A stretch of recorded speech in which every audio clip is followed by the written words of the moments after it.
Mari bergabung dengan Master Marine 1 juta video dunia maritim untuk mengenal dunia maritim. Jangan lupa subscribe karena subscribe itu gratis. Good afternoon everyone. Let's wait for some time till our viewers join this IGTV live session.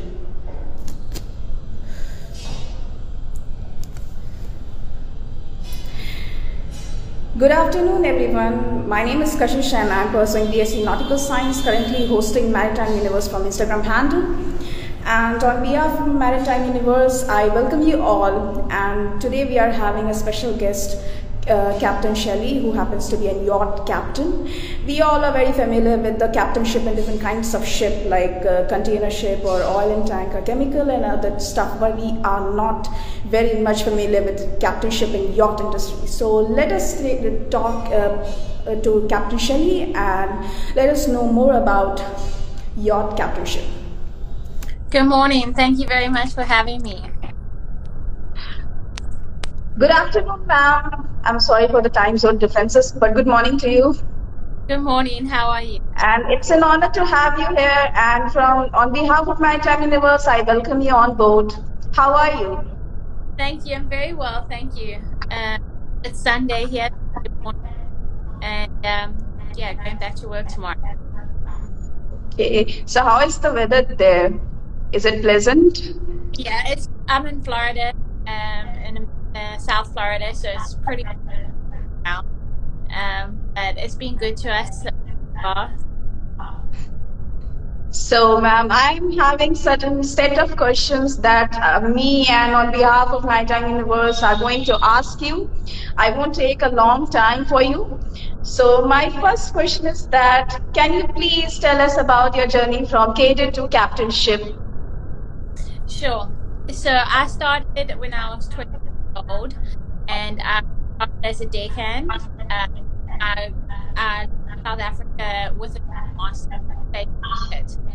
And I joined the industry in not too sure about the yacht industry.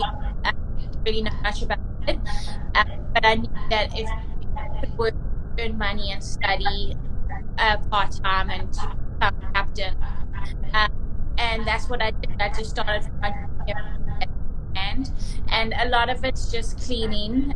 Beginning your first couple of years, spent cleaning so much. The bridge, you don't have that yet. And I was lucky to work under captains, great mentors. So they all guided me and told me what you should be doing. And I just kept my head down and kept working. I didn't really take a break. And then I finally sat my OW, my Officer of the Watch, and then I went on to my Master 500 and my Master 3000. Excuse me, ma'am. Your voice is not clear. Can you please reconnect? Your voice is not clear. Am I audible to you? Yeah. Can you hear me now? Yeah. Your voice is lagging, I guess. So, yeah, continue. So, yeah, I just went to school and worked until I reached my Master 3000. Wow. So who inspired you, ma'am, to join this seafaring business? Who was your inspiration? I meet a lot of people every day that inspire me. Definitely the captains that I did work for. I was really lucky to work for strong captains. You know, I didn't work for one captain that I never liked or never admired. So working under captains like that just makes you want to do better and wants you to be like them. But definitely with my family, they encouraged me, you know, from when I left home. And especially now with all the women trying to break into the industry, I feel even more inspired because they look up to people like myself. So it gives you something to strive for. That's nice. Have you faced any kind of difficulty or lack of acceptance when you were joining this industry? Lucky enough, when I joined, the industry was a bit different. It's not so big as what it is now. in the beginning, I did battle a little bit for my first break, you know, for someone to trust me, to give me that opportunity. But other than that, I never really had discrimination, but I always made sure that I didn't allow them to have space to discriminate me. I always made sure, you know, I could lift what the boys were lifting, I could do what the boys were doing. I remember as a deckhand, I worked on this charter boat called Blind Date, and I remember on my breaks I would sit in the bridge just to try and learn from the captain where the first mate would be sleeping. So just small things like that put me aside and didn't allow people to really discriminate me. You are very lucky enough, ma'am, to face those kind of strong people in your life. My third question is that tell us about your job profile as a yacht captain, because we are not very much familiar with the yachts. We are familiar with the bulk carriers and the container ships, but captainship in the yacht, we are not very familiar with it. Can you please tell us about your job profile? Sure. Well, the yachting industry is not so business orientated as the containers. There's a whole another job title that goes with the captain, and personal skills and people management is a huge requirement. You're dealing with a lot of personalities, and you almost become like a psychiatrist and a mother at the same time, yet you have to maintain your professionalism and your rank as captain. So driving the boat is actually the easiest part of the job, and putting together the itineraries and making sure that you're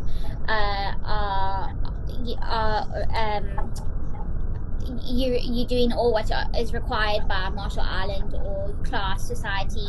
That's the easy part of the job. That's you know, just you can do that with your eyes closed.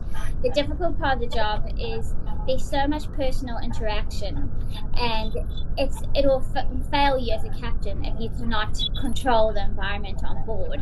And unfortunately, there's a lot of personalities on board, and it's your job to control that. And that's the hardest part of being a yacht captain, because it doesn't come in the description as captain or any business title description. Okay, ma'am. Have you came across any celebrity guest on board? And how was your experience? I have not major celebrities, but I have had some high clientele on board and a few celebrities that aren't, you know, international, and they were lovely. Like I say, I am one of the luckiest people in the industry because I've never had ugly guests on board, and I've never worked for ugly people. But there are some horror stories. It makes you want to cringe and just close your eyes. But luckily for me, I've never experienced that. Okay, thank you, ma'am. On technical point of view, how is the general day as a yacht captain, and what are the responsibility of a yacht captain? So just as any other captain, commercial, offshore, or yachting, you are responsible for the safety of the vessel, the crew, and the passengers at all times. You are responsible for everything, every department. You know, your head is on the block at all times, so that doesn't change. The only difference is in the yachting industry, depending on the size of the vessel, will depend on the different caliber of captains you might get. And unfortunately, some captains aren't aware of the depth of responsibility they hold. So it's really great to come across good captains. But the responsibility is exactly the same. However, taking care of the crew, I would escalate that a bit and highlight that, because it's a lot more in depth than just on a commercial vessel. You're not just a number. You have to take care of their personalities. You have to take care of them as individuals. So that's mainly the only difference. Okay. Ma'am, how you will encourage young female seafarer? Because in cruise line also we have seen women are there, but in the entertainment sector, not in the engine side or in the technicality stuff. So how we can bridge the gap between the gender inequality in the shipping business? Because we are only having 2% of women seafarers globally working in maritime transport sector. Absolutely, that's a really good question, and I'll get asked that quite often, and I always reply with, never let anyone see a weakness in you, because you're a woman. They will exploit that weakness, and it's sad to say, but that's the truth. And if someone asks you a question, and I've been told this before, make sure you know that answer. And that's what I've done, and that's what I always encourage everyone, male or female. If you're going to choose a sector in your career, make sure you know everything about that sector and research and educate yourself. That's what puts you aside from everyone. So as a woman, some women are naturally smaller and naturally weaker. It's a fact. So work on that. That is a factor. Strength is a factor, and knowledge is power. So if you can get those two together, woman or male, doesn't make a difference. Yeah, I agree on your point. It's just a matter of perspective because it doesn't require a lot of physicality work as people portray. Do you agree or no? Yeah. I agree to some extent, especially if you're starting from junior ranks. It does get tough out on deck. I mean, if I go help now on deck, I can feel it. I'm out of shape outside. So you have to have some form of fitness. You can't just get off the couch and go work on the deck. Yeah. So I always encourage whoever works on the deck team, stay fit, stay healthy. You're lifting heavy things. You're dealing with, you're always moving. So, ma'am, okay. That's nice, ma'am. Ma'am, I want to ask that yacht life is very luxurious life.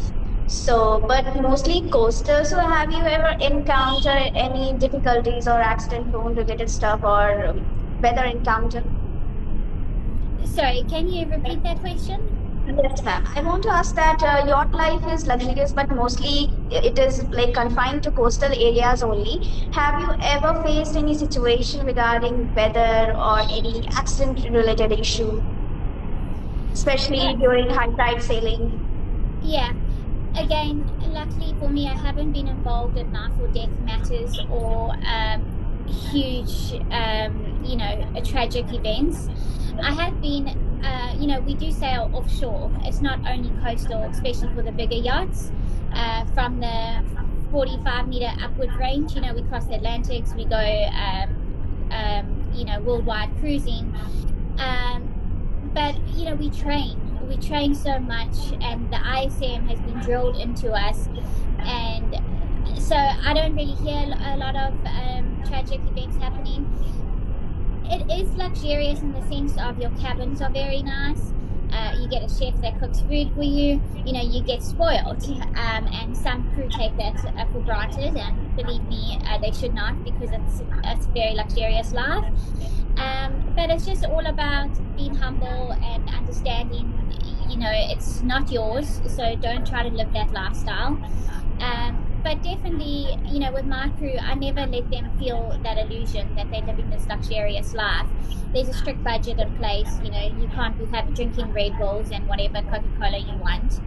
And when we do go offshore, I treat it like a, offshore vessel. This is serious. You're dealing with the ocean, and there's a lot of factors that could go wrong and could go wrong very fast. So my crew are always training, and we've been in tight situations, and because of my crew, we get out of them. So I guess it just boils down to the type of leadership we have on board. Yeah, you need to be very conscious enough because the yacht are like millions and billions. They cost a lot, like $400 million. So I want to ask you, ma'am, that are you into fitness and marathon? A personal question. Because of your Instagram handle, I can see. So what kind of fitness do you experience? Can you tell us about? My running has always been a constant fitness in my life, consistency. But I do weight training, triathlons, and I ride motocross bikes. I think I stay fit and healthy just for my mental sanity. It definitely helps me with work, and I'm a strong believer of healthy mind, healthy life. So I encourage fitness with everyone. What is the favorite, means one of the most memorable experience that you have on as a yacht captain that made you feel like you were very proud of yourself? This is a bit cliche, but I have lots of those moments, and it changes as the years go. When I was a young captain, I'll be so proud because I docked the boat so well and silly things like that. And now I'm a bit older in my years of being captain, and I get very, very proud when I see my crew doing well, and I see my crew getting happy because of their achievements. And I know in my heart, I've helped them, I've led them, I've got them there. Just recently, my whole deck team, they all passed their 200-ton license, and I was helping them at night time. Well, I wasn't too sure if it was helping. Maybe I was being more sergeant. But, it's such a lovely feeling to know that you inspire and impact people's lives. And I think when I step down from captain one day, that's what I will miss the most.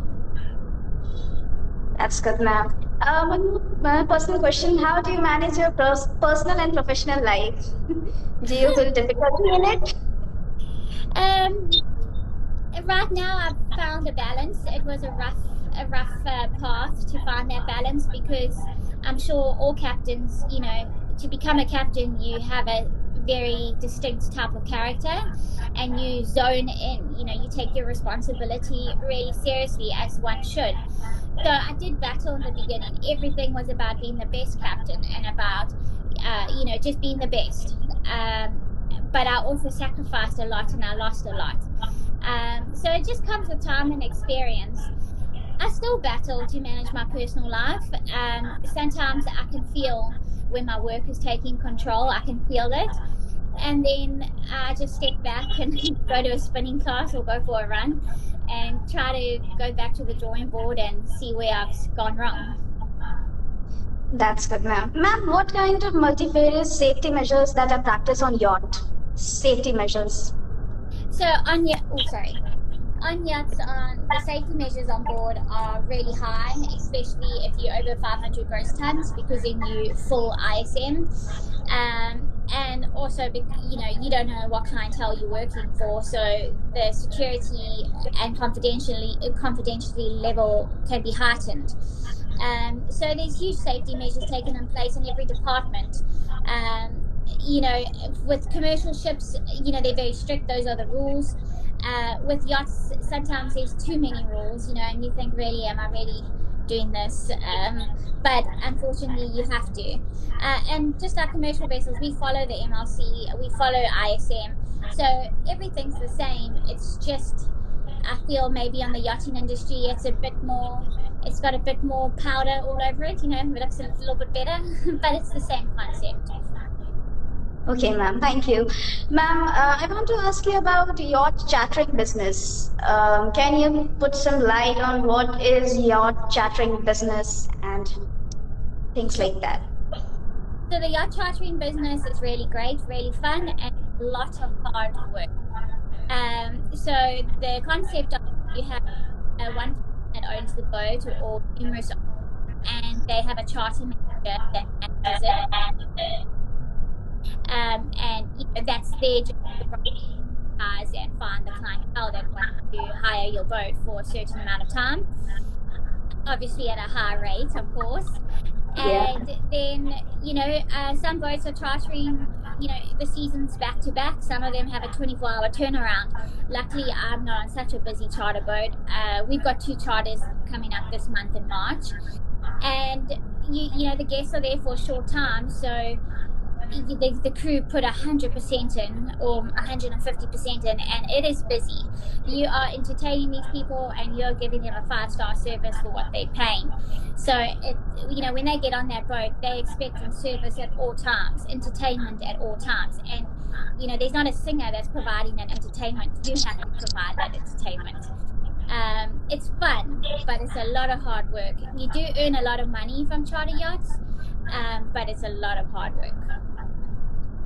Thanks for telling us, ma'am. So we have a very bright future in yacht chartering business. If anyone wants to pursue. Even with COVID, Bahamas is full. The charter, there has been a lot of cancellation, don't get me wrong, but the charter business is still thriving. It's still happening. There's just a lot more safety measures involved now. Okay, ma'am. I want to ask you about the future of yacht, because we are having different kinds of machineries, best engineering and designs. For example, Tesla of the Sea that Elon Musk have just launched, and also A+ Topaz, luxurious yacht. Do you want to work on that kind of yacht, especially the Flying Fox by Jeff Bezos? I definitely would. I mean, I'm not against it. It's not my driving force. You know, everyone always wants to better themselves and get bigger. As for the yachting industry, I really love how it's moving towards helping the planet. You know, you have Rev Ocean, and you have a lot of yachts now, like they, you know, converting their yachts into these laboratories on water and exploration vessels that are doing good for the country, for the universe. So I like that the yachting sector is taking that branch off, not based on pure entertainment. It is crazy, the size of the vessel. It's really crazy. And I think I would like to be part of that, you know, a new generation of the yachting industry. You got to move with the times. Yeah, having all kinds of luxurious amenities like helipad and bulletproof glasses and not all. Unfortunately, that's what our life has come to. Okay, ma'am. Would you like to say some message to our viewers? Meanwhile, I take some questions from the viewers. Sure. I mean, if they want to become captain, you know, they just know they got to work hard and sacrifice a lot, but it's worth it in the long run. But if anyone has questions, I'll gladly answer them. Okay, ma'am. Can you please give a big shout out to Captain Vijay and Captain Chaudhary, sir? They were also having certain kinds of questions. On behalf of them, I'm presenting you. Big shout out to Captain Vijay, Captain Chaudhary, and Captain Sims. Oh, great. Are they commercial captains or yachting captains? They are captains in different respective field, bulk and chemical tankers. Okay. I see a question here. What kind of contracts do they sign on board? And yeah, they MLC contracts, seafarers employment agreements, and then you have your flag state. You'll have a crew agreement according to your flag state. But they're all MLC compliant. Okay, ma'am. One last question. What is your favorite traveling destination? My traveling, my house, my home. Okay. Would you like to share some experience? You know, I've got so many experiences. You know, it would be so hard just to pick one, but you know, traveling, I've seen beautiful places. I love the Bahamas. The Bahamas is one of my favorite cruising grounds. It's absolutely breathtaking. You got pigs that are swimming in the water with you. It's crazy. I do love the Bahamas. I have seen your Instagram handle. I'm very much very fascinated by your travel diaries. So, and you're very pretty, ma'am, also. Oh, thank you. So, any last message to the viewers? We are ending the session. To the aspiring seafarers, young cadet, your advice to them, a piece of advice to them for aspiring seafarers. If that's their goal, they must do it. You know, follow their heart. Just know that it's a lonely road out there working at sea. So you really got to be passionate about it, and you really got to love it, and be okay with being alone with yourself. I think, you know, that's what also makes a huge difference in the people that succeed. Don't take things personally and just keep striving. With the unflinching determination, I would say. Absolutely. Sorry for taking your time and having a number of list of questions, but we are having only 2 questions left. Has COVID lockdown affected the yacht business? From Captain Vijay. It has in a certain aspect. I know the Mediterranean got hit hard. We haven't, you know, we've carried on with our charters. We have had charters. It's just that our itineraries have changed. As far as, you know, different protocols, yes, absolutely. You know, we've got a whole booklet of extra protocols now due to COVID. But the industry is still ticking, and, you know, charters are still being sold, and people are still making money. Okay, and last question, very personal question, that do you face any emotional instability while on board, or do you miss such kinds of things on an emotional perspective? Sorry, can you just rephrase that question or re-ask it? Do you encounter any emotional instability on board? With myself or with others? With yourself also. At certain times, you are not very comfortable with certain kind of people also. When I was younger, absolutely. You know, when you're younger, you're not as hard. and you don't understand the situation as from a mature point of view, and it's very difficult to train your mind to block out certain emotions and not take things personally. So when I was younger, absolutely, you know, I would find myself getting very sad and lonely often. As a captain, I read a lot of self-help books as emotional intelligence, a lot of leadership books that help me maintain that even keel, because it's important. You've got all this crew underneath you. They can't see you having a little dip, you know. They need to see a consistency and a constant emotion. So, and just judging off what a lot of my crew have said at work, you know, they all think I'm just perfect, which I'm not. But you know, I'm human. Everyone's human. So when you come home, of course, you've got a lot of emotion that you're carrying on your back. So I do have some emotional breakdowns, I guess. But luckily, I've got a great support group. I've got strong leaders around me. You know, I've got a lot of people that I can just explain what's happened in my day. And that's also why I believe in fitness, because exercising really helps. Okay, ma'am. One more. Do you get to choose your crew? It changes from vessel to vessel, but in my whole career, I have gotten to choose my crew, yes. And I think that's very important that the captain gets to choose his crew, because you are the one that's working with that crew and you're the one managing everyone on board. Okay, ma'am. Thank you for answering all of my questions, ma'am. I hope I didn't. Yeah. Okay, ma'am. So thank you for having a conversation with us and putting a light on the yacht business. And I wish everyone the best of luck. And if they join the industry, I'm sure they'll be successful. And you're really an inspirational to all the seafarers, especially women seafarers. They can look up to someone who is actually the captainship of a yacht. Thank you very much. Enjoy the rest of your afternoon, ma'am. Okay, ma'am. Thank you. Bye-bye. Bye.